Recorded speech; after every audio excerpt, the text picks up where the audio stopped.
Welcome back to another episode of The Average Uninformed. This week we are checking out Keanu Reeves' latest murder spree with John Wick Chapter 3 Parabellum. Grab a drink, sit back, and enjoy.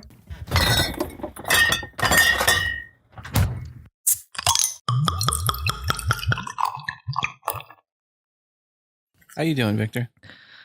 I am all right. Yep, I got nothing.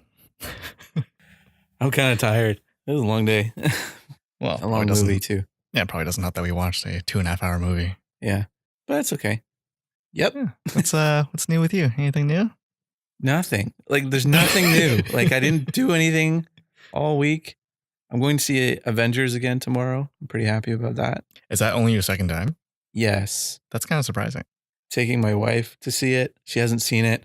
It's so exhausting, Victor. I've been on like the prowl for like avoiding spoilers. For a movie you've already seen? Well, no, I mean like for her benefit. Okay. Like I'm going out of my way to being like, yeah, she hasn't seen it yet, so don't talk about it with me. I know she's in the other room, but shh, all right? Like I don't want it ruined for her. So I've been doing that a lot. It's exhausting. I'm surprised that like it hasn't been ruined for her yet. One thing was ruined for her. Which one was it? The biggest one, about a certain character leaving this mortal coil. So what happened was she was listening to a podcast. There was a news thing where there was a youth pastor who spoiled the movie in his sermon and people booed him. And so they were going to play the clip. She was like, oh, no, I don't want to hear this. And so she turned it off and then went about her day. But then the next time she got in the car, she forgot that she had turned it off. And so she turned it back on and it was right at the spoiler. And so it was immediately. And then she's like, no. It was like 2 days ago or something. So it was, she almost made it. Yeah. That sucks, man. She'll get over it. Yeah. And already, I'm like sweating from this bourbon. Yeah, I'm feeling it. I'm warm. Wow. I had like 2 sips of this thing. We're drinking bourbon tonight in honor of John Wick, which is his drink of choice. It's actually pretty smooth. I'm trying to think what it's called. What's it called again? Bourbon. Oh, no, like that. Thank you. We're drinking Jim Beam. Jim Beam. Never had it. It's good. I like it. It's pretty good. It's pretty smooth, but man, I'm sweating. Victor, do you want to get into some news? Yeah, let's do it. So, you got some news? Did you hear they're doing another Mortal Kombat movie? I did hear that. I'm pretty excited. Yeah? Well, to be honest, I don't actually know a lot about Mortal Kombat. Like I've played 1 and 2 for Super Nintendo. Does it even have a story beyond you're in a tournament? Well, I jumped into number 10. My friend has it, so I went to her place and we played it. And you know how like Injustice for the PS3, I think? It was the DC game that the guys that made Mortal Kombat made. Yeah. It's a similar style where like it has a big story and you kind of jump in between characters throughout the story. It kind of jumps around the worlds, different realms. Okay. There's a whole bunch of stuff in there that I had no idea. Yeah, I'm sure there's like if you have 10 games, like usually a lore gets built. Yeah, there's a bunch of characters that are evil now. Different characters have kids. Okay. I remember some of the characters. Remember Johnny Cage? Remember he died pretty quickly in the second movie. I forgot there was a second movie. And it was funny because it like immediately left off where the first one ended. But then like when they got to the sequel, like half the actors were recast. So it's just like, just imagine like a TV show doing that, like between episodes. They're just like to be continued. And then the next episode. Well, it was so jarring when the mother in Fresh Prince got replaced. I think it's after season 3. Oh yeah, she was outspoken about something. I can't remember what it was. She ticked off the producers. Yeah. And they axed her. I can't remember what it was. I think it was justified though. I think it was like she wanted more money or something. Mm-hmm. Justified in her part, I think, not the producers. I don't know. I think she wasn't getting along with Will Smith or something as well. Because I remember there was some big issue with them trying to do like a reunion for the show, but then she was the only one that didn't show up. Why would you want to go to that? Hey. You got unceremoniously fired. Yeah. I mean, I don't know. Worked with someone for 3 years. True. Hey, Josh, what do you got over there? I got some news. Rick and Morty is returning for season 4 in November. I can't say I've ever watched an episode of that. You've never watched Rick and Morty? I haven't watched an entire episode. Okay. It's kind of cringy for me. It's not for you? No. Okay. It reminds me, like the humor in it, I think reminds me of like, you remember Newgrounds? Oh, yeah, Newgrounds.com. People used to make little short flash shows for that. Yeah. And like, you'd have characters that are very, very, very quirky. Mm-hmm. That's kind of what Rick and Morty reminded me of. Well, it's definitely an interesting show because it is like what you're describing, but there is depth to those characters as well. Like one of the best episodes that they made in this past season was called Pickle Rick. And the main guy, Rick, turns himself into a pickle to avoid going to therapy with his family. Yeah, it's reasonable. And it's like a very cool action-y episode where he ends up fighting rats and stuff like that. And it all makes sense within the context of the show, but there's a deeper level to it because he totally denies that that's the reason why he turned himself in a pickle. Of all days is the day that they're going to start family therapy. And it's a really sad episode too. Like if you understand the context behind it. And yeah, so there's just multiple layers to that show, which I find really interesting. And plus it's very off the wall, sci-fi, funny. Yeah, I'd be curious to give it a shot because I'm pretty sure it's one of those TV shows that like they kind of tone it down after a little. Remember how like The Office, like the first 3 episodes are really cringy? Yes. And like it kind of tapers off and it kind of grows. So I'm assuming it's like that. I just got to get over that first few episode stretch. And unfortunately, the fan base for Rick and Morty, Rick is one of the main characters, obviously. Makes sense. And he's not a good guy at all. But the fans idolize him and do not see the flaws. And they act. It's like Deadpool, where it's like they just love to act like him, which means being an a-hole to everybody. And it's like you're missing the point of the character. The point is he is not the hero, even though he is in the hero position of the show. He's not a good guy. You should not look up to him. And nobody looks up to him in his family. Like, anyway, that's a conversation for a whole other time. But yeah, so that's coming back in November. Cool. I thought you watched it. I did not. That's less relevant than I thought. Do you watch Game of Thrones? No. Did you hear there's a petition going around? Yeah, I did hear about that. Go ahead. There's a petition going around. I think there's been 84,000 signatures on it. Last I checked. Gosh. Of people wanting to redo season 8. Yeah, the latest season. Yeah, because it seems like I don't know. I understand their anger behind it because it's like I'm not caught up on Game of Thrones, but like I am caught up in the sense that like I know what's been going on. I know who's still around, has what motives, but they're really rushing it. Like 6 episodes to tie up a huge war. They killed off like the big bad in like 1 episode. Okay. And there's like an episode left or something? Yeah, there's like an episode left. And Daenerys, apparently people are pretty peeved about her because like she spent like what 7 seasons. Well, don't spoil it for people who watch the show if they haven't caught it. Yeah. So she made a decision that was not which founded. Is like, it seemed rush. I think they were like hinting at it. It's almost like a 180 for her. Yeah, I don't watch the show. I've read up to the beginning of the 5th book.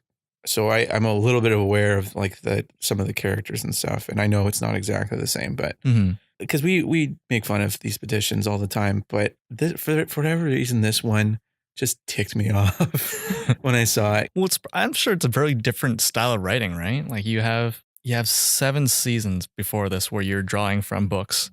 You can kind of pick and choose how you want these stories to play out.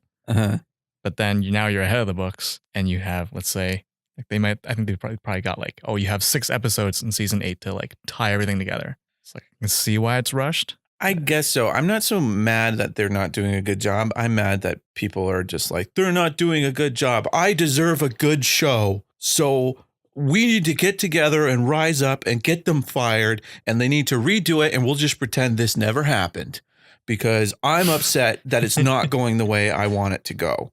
This is not how I pictured Daenerys when I saw her back in season 1 and she got raped by Dothraki. I wanted her. That's the point you draw to it. That's the only thing I'm sure has happened both in the show and the book. I mean, she got some dragons. She did get, okay, so she got some dragons. Okay. Could have gone to that point. There's that. I'm kind of like a broken record, but I'm sick of how entitled people have become, especially on the internet. And I don't know. I just remember growing up and like, oh, Lost didn't end the way I thought it would. Oh, well. I don't know. Like I've never watched Lost, so I don't know if I can comment on that. But like, it's the same thing with Sonic, right? You're taking something that people loved, and then you're kind of like nose bombing it into the ground. But like, when can people speak up, and how much can people speak up? Well, and that's the other thing too, is like there's this kind of arrogance to it that it's like, I know better than the people who are paid millions of dollars to do this. So, I mean, again, I am speaking about this from like a third party position where I don't watch the show. I'm not connected to these characters like some people are. But to me, it just seems like you're a bunch of crybabies. Either enjoy the show or don't. I know what you mean, but like, I don't know. I feel like there is like, if the unanimous decision is that like it's a bad season and the writers are doing a bad job, shouldn't people be able to speak up? Kind of like how if your government is doing a bad job, you should be able to speak up about it. Like obviously it's different between like a TV show and the government, but like these people are making money, they're being paid millions, and they're being supported by people who are watching the show. Shouldn't there be some kind of like quality control to that? I guess so. I'm glad you brought up the government though, because every time one of these stupid petitions comes up, I just think about the person who started change.org and was just like, yes, we're going to give the people a voice and we're going to be able to change real issues and crises in the world. And we'll be able to spread news of terrible tragedies that is happening that needs the government's attention. And then it's a bunch of people being like, I didn't like Batman v Superman. Wait, They really? need to remake it. Wait, have you been to change.org? No, not in a long time. I supported a few things on it, and now I just keep I get waves of emails. It's just like granted, some of them are very important and have a big impact on people, but like some of them are just like, we shouldn't be building condos this tall in this city. It's like, come on. I mean, even that though, it makes sense because it gives people a forum to say it's a problem, and maybe there is a, I don't know, legitimate reason why condos shouldn't be that high or whatever. But then there's people who are just like, I didn't like Sonic.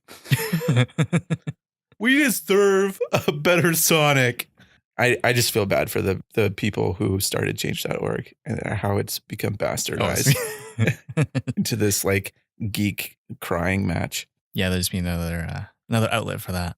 Yeah. We should start our own. Call it geekchange.org. No, geekchange.com. That way it's legit. Now that .com was taken. I looked into this already. We were just really more concerned about getting the information out there. Yeah, so anyway, stop whining about Game of Thrones, Victor. Yeah, you know what? I back that, because if they made Infinity War absolutely awful, I'd be pretty upset. But at the same time, it's like, it's a movie. Yeah, but people are getting paid millions. Do a good job. When I wrote this news story down, it was only 30,000 names signed. You said it's over 80,000? That's ridiculous. I'm kind of curious. Should I look it out? Sure. It's 11 hours ago. 600,000. Oh my gosh. People need to grow up. It's a TV show. Yeah, I don't know. You can dismiss it as a TV show, but like, you should be able to speak up. They don't have to do anything about it, but you're allowed to speak up. I mean, I'm all for like the right to complain about it or whatever, but to start a petition to get people fired because you didn't like that the fictional character didn't do the thing you imagined them doing. Well, I don't know if it has to be, this character wasn't done the way the fans were expecting it to be done, but like, they're expecting them to be written at above a certain standard. I guess so. I just think it's a little childish. A little juvenile. I disagree. Little infantile. Speaking of being bent over a barrel, Victor. What? Adobe could apparently sue you for using its old products. Yeah, that's kind of insane. Wait, didn't think about this before. When they say they can sue you for using an old product, does that mean like using an old version of CC, their subscription program? Or, so if you don't know, Adobe has moved away from selling software for your ownership. Like it's now a membership program. So you pay monthly or yearly for rights to have the most updated version of that software. And it's all cloud-based. So how long ago was that? Was that 5-6 years ago that they started that? Yeah, about then. Yeah. Yeah. So basically, if you don't subscribe to their membership program, they apparently can take legal action against you if you are using their products, even if you are registered and have paid for the products or have it through some other means, but it's a legitimate registered product with them. They can now apparently sue you and make you, or not make you use the new ones, but if you want to use their products, you have to use Creative Cloud. Oh, That so, was my understanding of what the news story said. So their naming convention's been kind of weird. It's been like Photoshop 1, 2, 3, 4, all the way to like I think 8, and then they started doing Photoshop CS, So CS1. Creative Suite.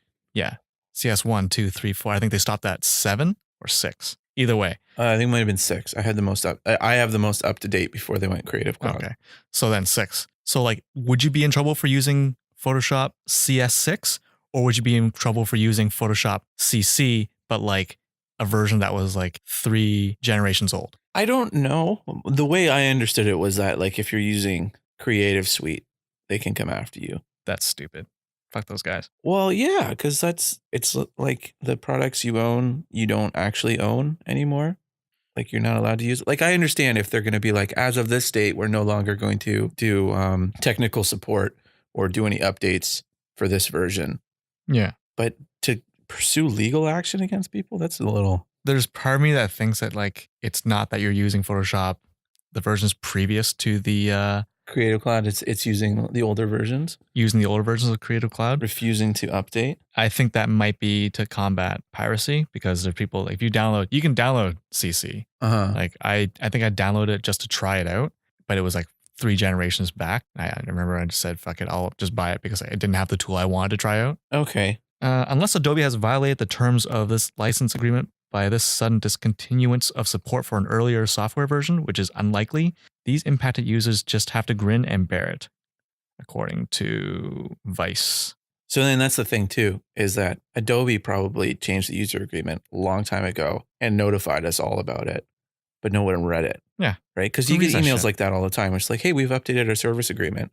Mm-hmm. You go, yeah, sure, whatever. I'm not going to read it. Yeah. Sure, it's fine. And, they just need to slip it into the fine print. Do you hear about that case? Some guy got offered a credit card by some bank, and he like rewrote the user agreement. He sent it back and they signed it. Oh, really? And it was basically like he can use his credit card for whatever he wants, as much as he wants, and he doesn't have to pay it back. Wow. And if they sue him or they pursue him in any way, he gets money, like a large sum of money. And they sued him for it. And he brought that to court. It's like, well, I put that in the user agreement and they signed it. And their defense was, we didn't read it. Yeah. Legally stand it like that makes sense. But you could probably get charged for fraud for that. Oh, no, he got a fine. Oh, yeah. That's nuts. But yeah, I feel like they should just... Good for him. 100%. No, good for him. Question mark? No, good for him? Well, I don't know. When the lawyers write these things, I'm like 90% sure that they make them overly complicated, overly long, because people don't have time to... Like, you're signing up for something. I don't have time to spend to read like a 20-page document in like 8-point font. I remember when the internet first started, I downloaded a service agreement and read it. I was like 12 or something like that. Because I thought you had to read it. Yeah. I was also one of that kids that was like, are you 13 years old? I'm like, no. Accept. They're like, sorry, you can't play this internet flash game then. I remember like we went to my friend's house and like we went to some stupid site. And then it was like, are you 18? And I remember we were like, we're not, but is it gonna ask for like a credit card or something? We just hit accept and it's like, we were in. That's it? There's one button stopping us? Internet's awesome. Well, I remember there was this game that came out and it would ask you if you were over 18 when you started the game. And you could say yes, but then you'd have to answer questions that would like only an adult would know. So it'd be like, who was the president before Jimmy Carter?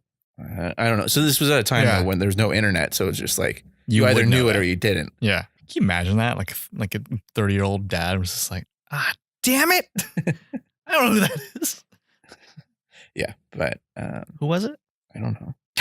I don't know when Jimmy Carter was. He was like in the 80s. Maybe Nixon. My guess was going to be Nixon, but I feel like there's someone. We don't have to know this because we're Canadian. So. To be fair, all my friends quizzed me on prime ministers. I knew no one. You knew no one? Well, I knew one. Name it. The French guy. Shit, I can't remember. Trudeau? Yeah. You mean the father of our current prime minister? Shut up. or do you mean Jean Chrétien? Jean Chrétien, that's it. Yeah. I know. Oh, so I know too then. I could not tell you what any of them did. There's been 2 Trudeaus. There's been a Diefenbaker. There's been a Tupper. There's been Johnny MacDonald. He was one of our first, if not the first. Kim Campbell was our only female prime minister. She lasted about 3 months. What happened? I'm not really sure. I looked it up once, but it was like she was kind of given the position as like in an emergency, I think. And then she only lasted 3 months either because that like the emergency ended or they were just like, you're not doing a good job. Get out of here. Oh, those are two very different things. Yeah. I'm not sure what it was. What else you got there, Josh? I got some movie news because we don't talk about anything else. Yeah, that's pretty much it. There's a movie that started filming this week called Free Guy. Sounds terrible. Stars Ryan Reynolds and Taika Waititi. I'm in. It's about a guy who is a bank teller and he slowly realizes that he's an NPC in an open world video game. That's really weird. How have I never heard of this? When did they announce this? I mean, there was no announcement. It was just, I think Ryan Reynolds just posted on Twitter that they started filming today. But there was talks about this movie starting. If you follow movie news, like it's been around for a while. But like, there's no trailer, obviously, or anything like that. Waititi is starring in it? Yeah, he's in it. I don't know if he's like. Did he direct? Yeah, literally. No, it's someone else. Oh, that's actually it's the guy who did like the Night at the Museum movies. I just lost his name. Steve like Chris Buscemi? Columbus or something like that. Yep. It's not Chris Columbus. Dang it, what's his name? Maybe it is Chris Columbus. Let's go with that. For sure. I think it's the same guy. You know, if you're listening and you know the director. Yeah, if you're shouting it into your headphones, yeah. Leave a comment. Let us know. Sean Levy, that's his name. Damn it, Josh. That was the only interaction we had so far. It's the only reason they had to message us. Sean Levy is his name. He also produces Stranger Things. Interesting. Anyway, so that's a movie coming out. Victor. Yes, Josh? Kevin Feige did Reddit Ask Me Anything. Oh, yeah. Week. There's some interesting stuff that came out of that. Yeah, and I think the most interesting, at least the most newsworthy, because a lot of it was just like, what was your worst moment? And he was like, I hated when we dyed Thor's eyebrows. And that was great. Just then, yeah, stuff like that. Or like, what's your favorite moment? And in typical Kevin Feige fashion, he's like, well, a lot of things come to mind. A lot of things that I'm excited about. It's like asking a dad about which one is his favorite kid. Yeah. Kevin Feige is the king of not saying anything and people walking away from the conversation being like, oh my gosh, he told us so much. Did he though? It'd be like, Mr. Feige, what sort of characters are you thinking about including in the MCU going forward? We've heard a lot about Shang-Chi. Shang-Chi is certainly an interesting character. We really like Shang-Chi over at Marvel. We would definitely love to see him sometime in the future, but for now, we'll just have to wait and see. And you're just like, oh, yeah. So he talked about Shang. Did he actually say anything? He gave us nothing. Nothing. Yeah, I got that vibe from him quite a bit. But he did say something. Someone asked him outright, is the Mandarin in the 10 Rings going to appear again in the future? He just outright said, yes. Oh, that's a very direct answer. Yes, it is. And it also kind of goes hand in hand with a rumor I heard this week that the Mandarin may be Shang-Chi's father. Unexpected. Yeah. So that's gotten me excited. So that would be my best guess of where he would show up. It'd be funny if he was a Captain Marvel villain. Why? The power levels are just so disproportionate in that. Yeah. I actually thought he could be a Doctor Strange villain. Oh, with the rings? Because his rings are magic, right? Would that be a dishonor to Doctor Strange? How so? I feel like Doctor Strange has a lot better villains than the Mandarin. It'd be like if you took Daredevil season and like you pit him against like Stiltman. He's fought Stiltman. Yeah, but like you have a lot better choices than Stiltman. I don't think Mandarin is a terrible villain. He's actually quite formidable in the comics. I mean, but compared to like Doctor Strange's villains, like his selection of enemies. Shuma Gorath. Mm-hmm. And what was it? Blackheart? That's one, right? Blackheart, yeah. He's pretty cool. Is that a Ghost Rider villain though? I don't know anymore. I know he's a demon. He's the son of Mephisto, right? Yeah. Mephistopheles? I don't know how to say that. Mistletoe. So he'd be a cool one. Mephistopheles. I can't say it. I know how to say it properly, but my brain cannot tell my mouth how to say it properly. All right. Me. Fist. Oh. Mephisto. I know how to say Mephisto. I don't know how to say Mephistopheles. Oh. Mephisto. Like the full Latin name. You're a child. You know that? Yep, You're just a child. Yeah. Anyway, so that's exciting, Victor. That's cool. 10 Rings. Take it. Speaking of Marvel, we missed this last week. Richard Madden has been cast as Icarus in the Eternals. Who's Richard Madden? He played Rob, I believe, on Game of Thrones. Oh, okay. That's what he's known for, I think. I like him in that. It's the only thing I haven't seen him in. Again, never seen Game of Thrones, so I'm sure he's fine. If Victor likes him, he must be good. Last thing, Victor. The It trailer happened like 2 weeks ago or something. How do you feel about It? I'm excited. It looks like it's returning, obviously. Yeah. But like it looks like it's quite a bit different from like the first movie. I never read the books. I never seen the original movies. So the only thing I know about it is based on what the trailer has shown, and it looks to be a very different horror. Yeah. Which I'm very excited for. I'm not a fan of horror. Like I hate horror, but like me too. But It, for some reason, like I'm hooked on it. Actually, you know what? I shouldn't say I hate horror. I hate watching horror. That's fair. Me too. I don't mind horror. Like if someone sits me through a horror movie and it's a particularly good horror movie, I am not upset that I watched it. Mm-hmm. I'm upset while I'm watching it. Because horror movies are upsetting and they're doing their job if they're well made. Yeah. Did you watch Silent Hill with us, right? No. Oh, did you watch it? No, I've never seen it. Oh, it's one of those horror movies that's less about jump scares and more about creeping out based on like I don't like those either. I prefer those. Yeah, those are definitely the ones I prefer to watch over like I can't watch Paranormal. I haven't sat through Paranormal Activity. No, I've never subjected myself to that. Yeah, the only horror movies I've seen are like ones that are like kind of pop culture ones, like the Jason movies and Freddy Krueger, and I love the Scream franchise. Halloween, the first one, still creeps me out to this day because I'm a big baby, and even though I know where all the scares are coming, I'm still like, he's behind me. So the It trailer, Victor, it's basically just one scene, really, and then a montage of quick shots after that. It's a creepy old lady, takes off her clothes and charges at you. Yeah. Yeah. Well, there's one scene where I can't remember the girl's name. Beverly. She is facing the camera or the direction of the camera. And the hallway where the old lady disappeared to get cookies, apparently. It's dark as hell. Cookies is code for sex, I think. I don't think that's what it is. Oh, okay. But she like scurries past the doorway, but she's naked. I thought she was naked the first time I saw her. I was like, no, there's no way she's naked. Yeah, she was naked. Stephen King loves a naked old lady. That scene sold me on the movie. Oh, yeah? Yeah. I was more like, ooh, Bill Hader's in this? Did you watch the first It? I did watch the first It. Did you like it? It was okay. It was a little repetitive because I knew going in that there was going to be a sequel. So I was like, none of these kids are going to die. Oh. So every scene was just like, gotcha. Like, I'm creeping you out. And then I chase you for a minute, but you need to get away. That's one of those movies that I knew nothing about and I was brought to it.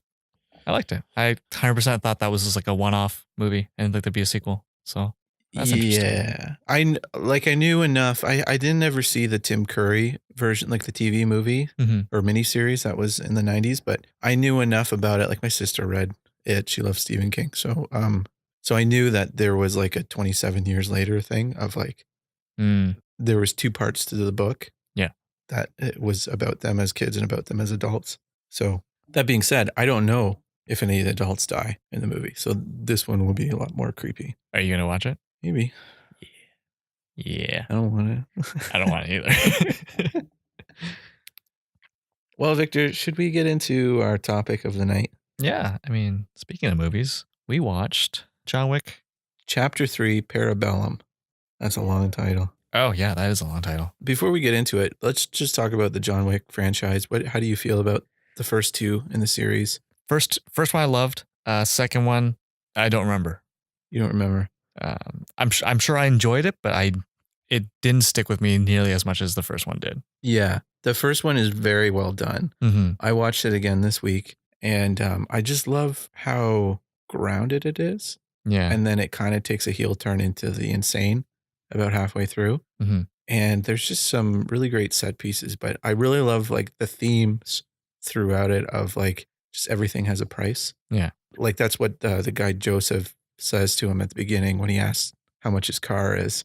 And then that's what John Wick retorts when he eventually kills him at the end of the movie. But boy, if you have no idea what John Wick is, that's a weird like beginning end to just like, so the guy offered to buy his car and then John killed him.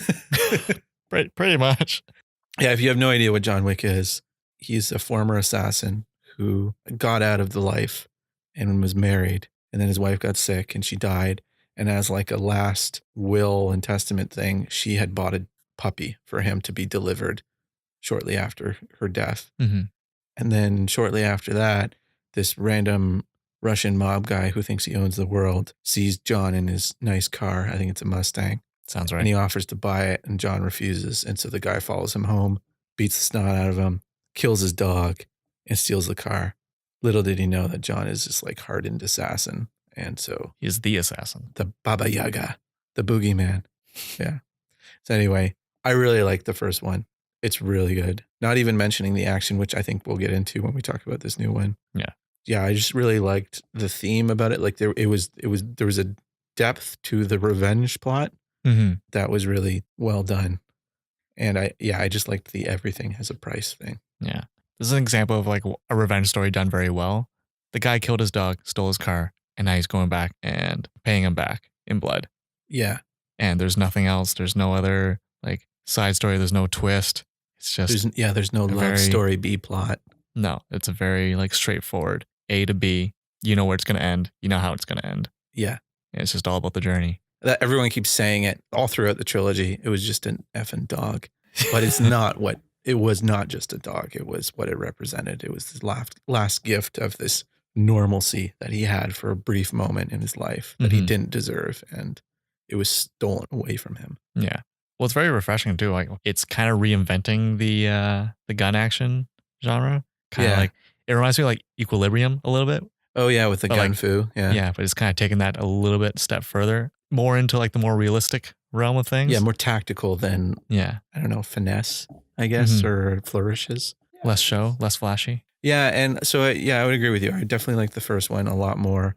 The second one, there's this whole aspect to it that there's like this secret underworld that John used to be a part of, and like so there's all these contacts that he meets throughout the movie, and it's all just kind of like a very like head noddy society where everyone knows what you're talking about, and there's never really any explanation needed for the audience. You just kind of get it all through context. Yeah. And the second movie was more about the mythology. The world, and the third one really dives into it. Yeah. It's less about what happened before and more about a lot more world building than anything else in this one. Yeah. Second one is fine. The action is a lot better in the second one. But I'd say like the character and story and stuff is a lot better in the first one. So interesting. But anyway, John Wick Chapter 3, Parabellum. Non-spoilers, Victor. What did you think? If you like the first two for the action, you're going to love this one. Yeah, it definitely has a bit more, it shifts the focus more towards story than it does the action. Not that you're short on action, but there's definitely more of a focus on the story and the character building and the world building. I don't know. That's my first impression. Yeah, I can see where I don't know. I think it loses a bit of its charm because you're focusing so much on the world itself and not necessarily on John. Yeah. Okay. Yeah. I see what you're saying now. I agree with that. What did you think about the story or the movie? I didn't love it. Yeah. Yeah. It was only okay. I was really expecting to love this movie. I didn't. I won't go as far as saying I didn't like it, but it was just, it's the weakest of the franchise, I think. Action is really good. But as you said, it's really up its own butt about the mythology. But yeah, and doesn't concentrate enough on John. And so because Keanu Reeves is such a blank slate that it's like, I had no idea like what he was thinking half the time or like what his plan was or. Yeah. He's not very expressive in his like facial region. Yeah. Yeah. I don't know. There's something about this movie. It's just, if you look at the like timeline and his path throughout the movie, you could have cut out 70% of that movie and it would have had the same story. Yeah. Anyway, should we get into spoilers? Yeah, sure. Let's get into spoiler territory. This whole movie felt like a stuntman demo reel. Yeah, you know what? Yeah. Yeah. Because there wasn't there was a story that was kind of driving it, but it wasn't the driving force of it. Like the other ones were like you understood, like, okay, he's going after this guy. So he has to go to this club because the guy who knows where he is there. You want to break down the plot real quick just to kind of like go through like. I don't know if I can. Just Yeah, there's a lot happening in there, but like basically, this takes place right after chapter 2. Mm-hmm. He has just killed a guy in the Continental, which is like forbidden. If you do that, you are stripped of any privileges, yeah, or services that could be provided to you. So everyone in this Continental hotel is basically an assassin. I guess so. I would assume most of them is because it's open to the public, but like most people in this place are assassins, and it is common knowledge that you cannot kill or do any kind of work in this place. But John killed a guy, and now he has a $14 million like bounty on his head. You get it within the context of the second movie. It makes sense that he does it. Yeah. And again, it's another one of those things where the second movie ended, everything has a price. Mm-hmm. Where he decides in a selfish moment he's going to enact his revenge. He kills the guy on hallowed ground, and then he gets excommunicado, and he loses the last thing that he had in this world, which was his connection with his old life. Yeah. Like the movie basically takes off from there. He leaves the city while fighting off a bunch of assassins. Yeah. Trying to get that $15 million bounty, $14 million bounty. It goes up to $50 million later on. He goes to Casablanca. He meets up with Halle Berry, an old friend or partner.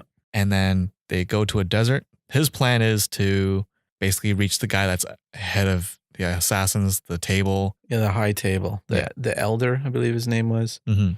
To basically ask for a pardon. Yeah. The elder gives him a task to do, which is to kill Winston, which is the guy that's head of the Continental. And we like Winston. I liked him. Yeah. Like, I just mean, like, you're supposed to like him. Yeah. Yeah. He's friends with John. So you're like, oh, no, not Winston. Anybody but Winston. Halle Berry to do that. But yeah, so he's given a task to kill Winston. So then they ship him back. He still has a bounty on his head, so he's still avoiding assassins. But he goes to the Continental and decides to not kill Winston. And because of that, the high table sends a bunch of like SWAT team guys to go like murder those two, and they fight him off, and that's it. Yeah, but like, wow, that was all of it. That's a loop. Like it's a full circle. They could have started the movie with the decision to basically hold up in the Continental. Like I understand Winston had lost his privilege of running that place because he helped John in the second one. He gave him an hour to run before he told everybody that he had killed somebody in the hotel. Yeah. And the high table is very strict on their rules. Yeah. Yeah, I don't know. Like for me, that the biggest flaw for me in the plot. Like all the stuff that happened in between didn't really matter. Yeah. And again, the first two movies, I'm sorry to keep comparing because the first two movies are awesome. Yeah. And every time he gives up something to accomplish the goal, you understand what he's giving up and you understand why. There's a part in it where the guy's like, you need to cut off your finger. Mm-hmm. And he does it. And you're just like, why? Yeah. Well, okay. And then that's the other thing too. John Wick in this movie, I mean, he's a freaking superhero in all of them. Oh yeah. But this one, it's like he's a god. Like he is invulnerable. Like he takes hits and stuff like that, but then he just gets back up and he's fine. Yeah, like, you see him limping a little bit, struggling a little bit, but like by the next scene, he's like, yeah, I'm fine. I'll take on another like 7 dudes. It got to the point where it was noticeable. Like, because the other ones, you felt every wound that he got. Yeah. Not to mention, this whole movie trilogy, like each one takes place within a few hours of the last one. Yeah. So, I mean, he gets a little rest here and there, but all the wounds he got in the first one, he should be still feeling in this one. Yeah, I think from the start movie from the first one to this one, I think maybe 4 days have passed. Something like that. Yeah. So it gets a little unbelievable. He's killed a small town's worth of people. Yeah, that's for sure. We're approaching like Fast and Furious territory at this point in terms of like ridiculous action. Actually, you know what? It's kind of more like Hot Shots in some points. There's literally a scene. They're in a glass tower, and there's like all these like displays in glass cabinets, and these two guys pick up John Wick and throw him through, I want to say 5 or 6 in a row. Yeah. And it's all done in one shot. So it's not like quick cuts of like, they throw him in that one and then cut. And then they throw him into that one. And it's like they throw him in that one. He falls down on the ground. They go and pick him up again and then throw him into the next one. With a bunch of kicks and punches in between too.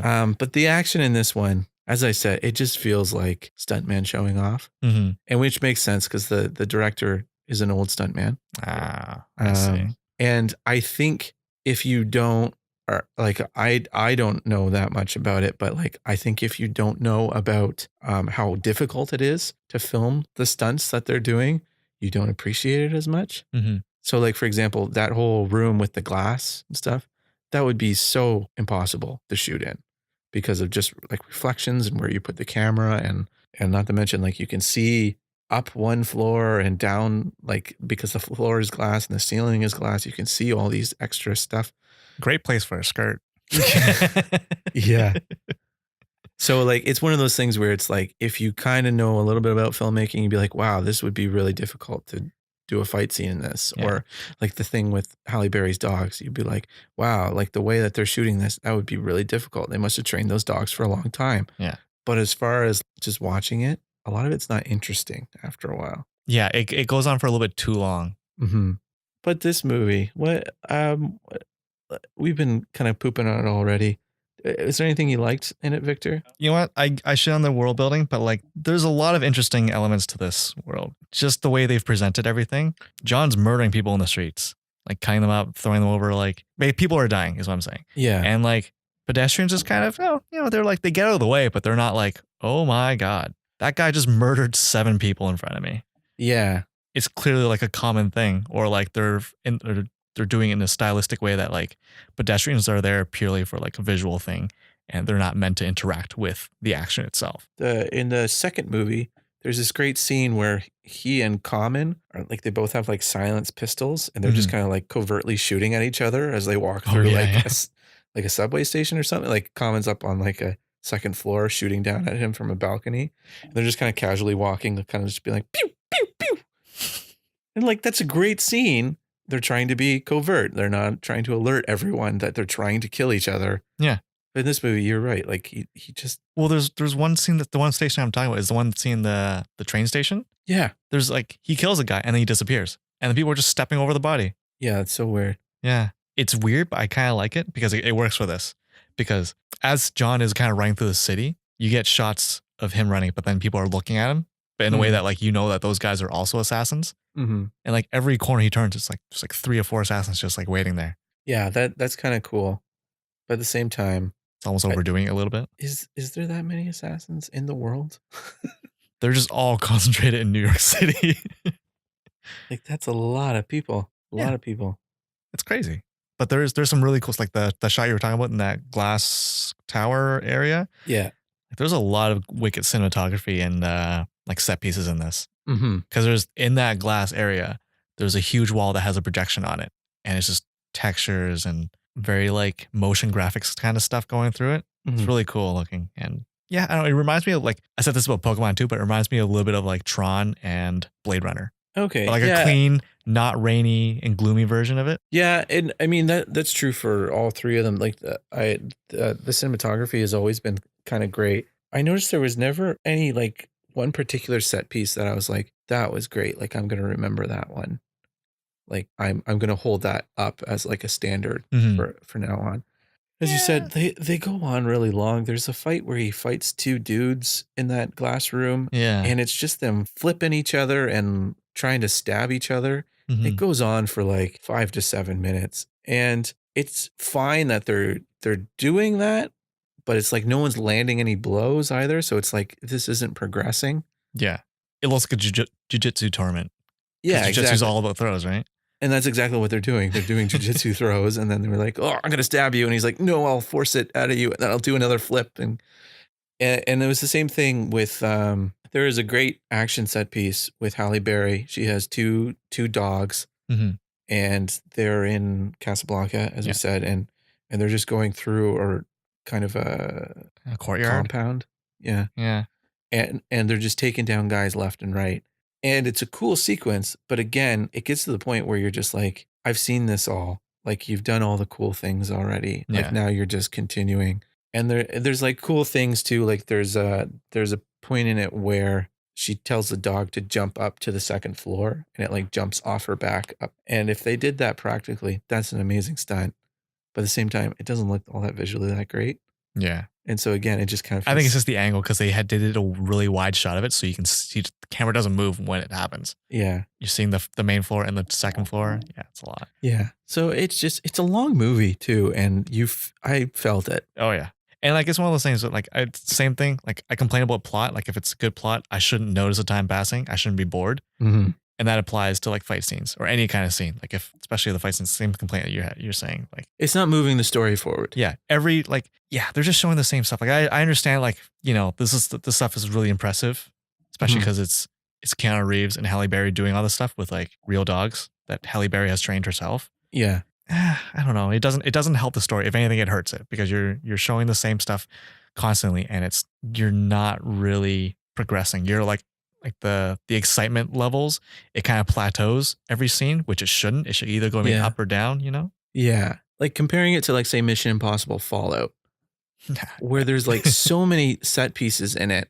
Wow, that's really cool that they did a real Halo jump. But there's a whole sequence involved with it. Like there's a whole thing where, oh, Henry Cavill's breather turned off or whatever. Yeah. And so now he has to go save Henry Cavill before it's time to shoot their parachutes or whatever. Or, there's a cool helicopter sequence, but you understand I need to get into the other helicopter, or you know what I mean? Yeah, there's a clear story thing with it.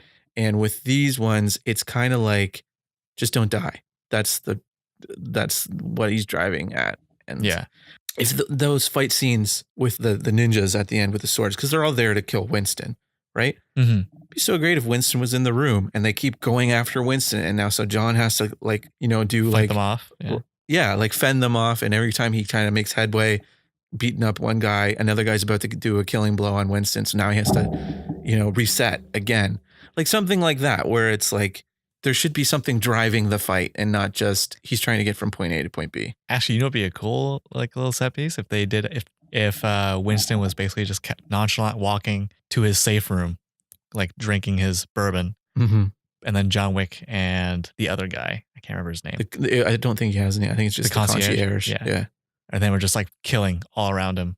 Yeah, because again, there was a moment where they go out, they load up in this vault, and they go out and they go to kill a bunch of guys, but they're all wearing like heavy body armor, ridiculous armor. Like they barely react to these bullet shots. Yeah, and to the point where they manage to kill them anyway. But then they like come back and they're like, we need better guns, and it's like, okay, well, let's get the shotguns, and it's just like it feels like a video game. Yeah, actually. And not in a good way. Like it feels like, because you would double back in a video game and be like, I need to go back to the ammo room and rethink this.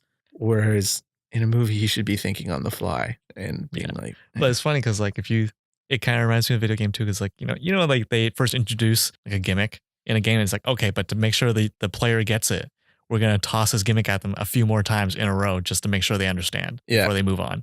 But that's like every scene in this. Like, oh, this first scene. Just so you know, John Wick can throw knives really well. So here's 5 minutes of him throwing knives. That was a cool. I really love that scene all the way through it. And that might be my like favorite scene. Yeah.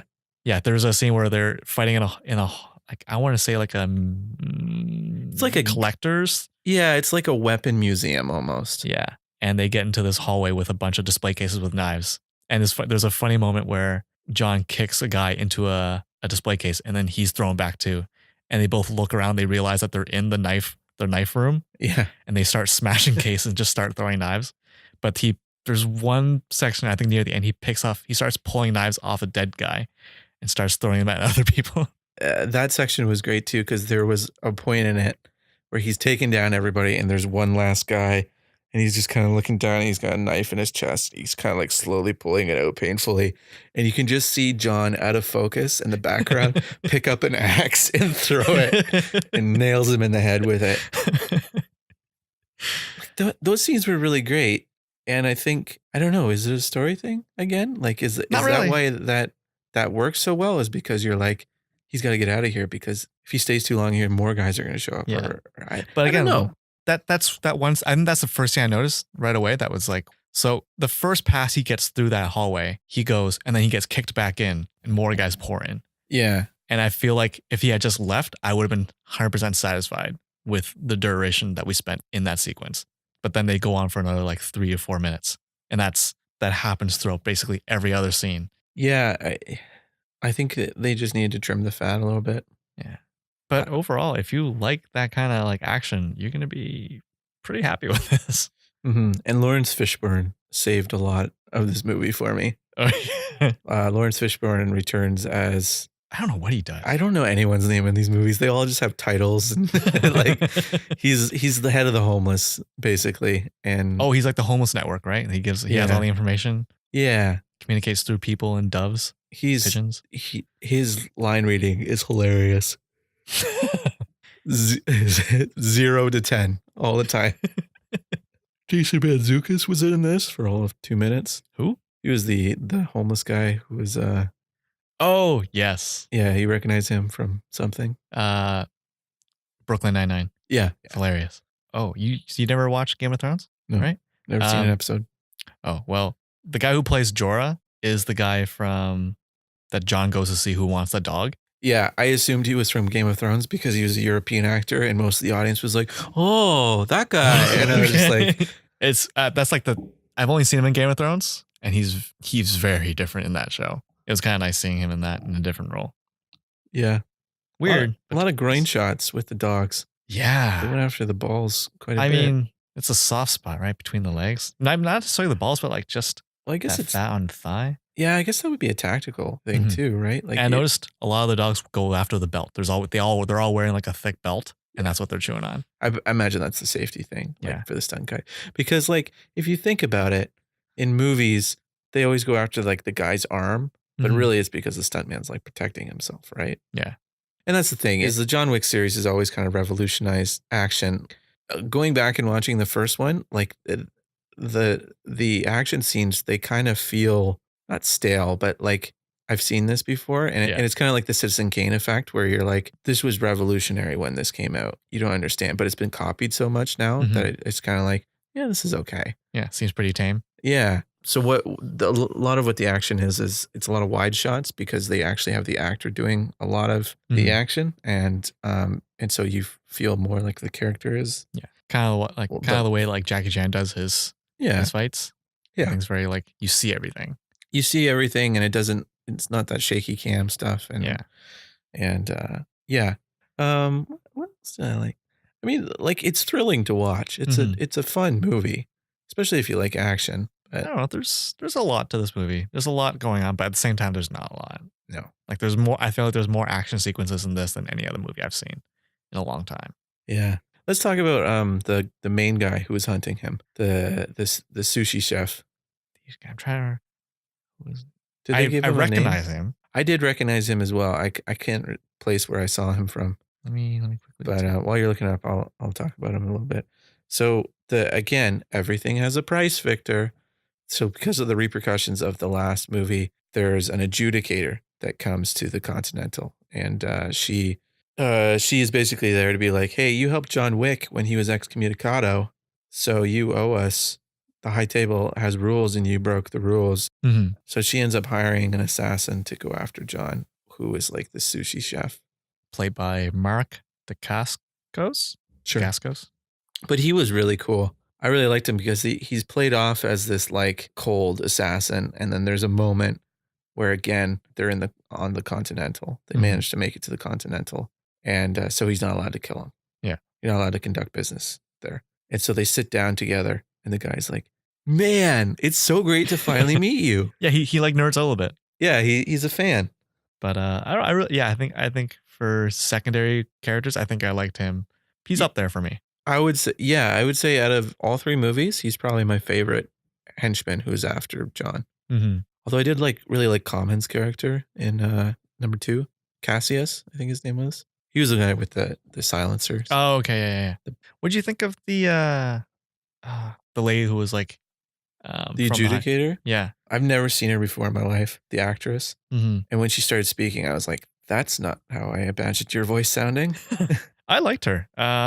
I don't know. There's something about her character, the way she was done. I was sold. Yeah, she was fine. She served her purpose. Mm-hmm. In the end of the movie, John Wick has just killed a bunch of dudes. He's fought ninjas. He's barely alive. makes it to the rooftop garden, and Winston's there is having a parlay with the adjudicator woman. He makes a deal basically so that he gets the Continental back, so he can be in charge again. And they're like, "Oh, okay, we can handle that. We can accept that. What do we do with John Wick?" He goes, "Well, we kill him." And then he just turns around and shoots John Wick a few times, and John falls off a building and falls. He hits like a floor down, the roof on a floor down, and he bounces off that into like a fire escape, and then bounces again, and bounces again. That's a death fall. Yeah, especially if you've already gotten like the crap kicked out of you. Yeah, for like 4 days straight. Anyway, he doesn't die because he's Superman, apparently. Yeah, they bring him to Lawrence Fishburne, and so he helped him in the second movie, so he got punished. He got 7 cuts, and he says, "I'm ticked. You ticked, John?" And John looks at the camera and goes, "Yeah." And then that's the end of the movie. So obviously we're gonna go beyond chapter 3. Yeah, I really thought it was gonna end with this one. I don't. Yeah. Well, part of me of thing was like, all right, is the next set of movies going to be them going after the high table? Or I thought this movie was going to be setting up for them going after the high table, but it's like, no. I mean, it does, but I don't know. How do you feel about that? How do you feel about them continuing on with this? Were you happy about that, or were you upset? No, because I mean, I'll have to let it sit and see what. It's late. I'll have to let this movie sit and see what they have planned for the next one before I get excited about it, because especially after this one where it was a long movie and you're just kind of like, if they're doing another one like that, I'm not as interested. But yeah, I would be interested to see it if they do some cool, like another gimmick that they did with the dogs with Halle Berry, this one. Yeah. That was the other thing too. They really played that up, and she was in it for 20, 25 minutes. And most of it was one fight scene that lasted 10 minutes.